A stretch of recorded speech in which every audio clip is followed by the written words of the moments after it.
It's Jeff at Slavens Racing. I just want to give you a quick tech tip that can get you out of a bind sometime if you're on a ride.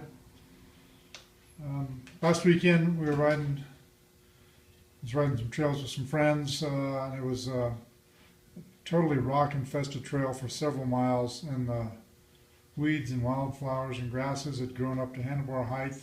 So it was pretty kind of a dangerous trail because you couldn't see what was in there, and would bang your foot and this and that. And so two of the guys damaged their front rotors, bent them, and I did just a very mild bend to my rear rotor because I don't have a disc guard on this bike yet. I'll be putting one of those on soon.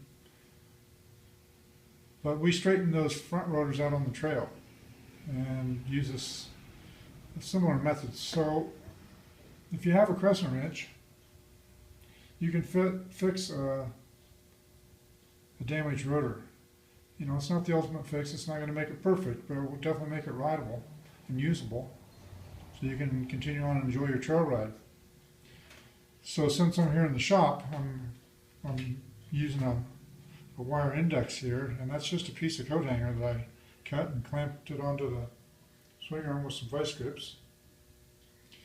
And that just gives me a pointer so I can tell where the bend is in the rotor. I've already fixed it, but I noticed at first by rotating the rear wheel, I noticed that it had kind of a tight spot, and I looked at the caliper and could see the caliper, this being the caliper, I could see it moving with each rotation. I was moving back and forth like this. So I just put this little index on here and located the bend in the disc rotor, the brake rotor, and then I just put a crescent wrench on there and bent it the appropriate direction.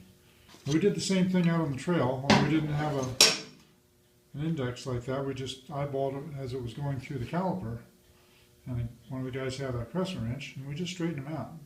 And they bend easier than you think. The front ones bend easier than the rear because they're larger diameter.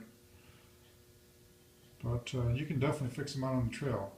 Otherwise, what happens is you got a brake that surges, and it's real mushy because it's pushing the pads out all the way out with each stroke, with each revolution. So on really bent ones, you have to constantly pump up the brake lever or the brake pedal.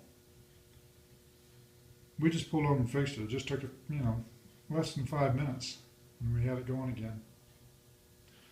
So that's all for now. Hopefully it helps you out on the trail. Ciao.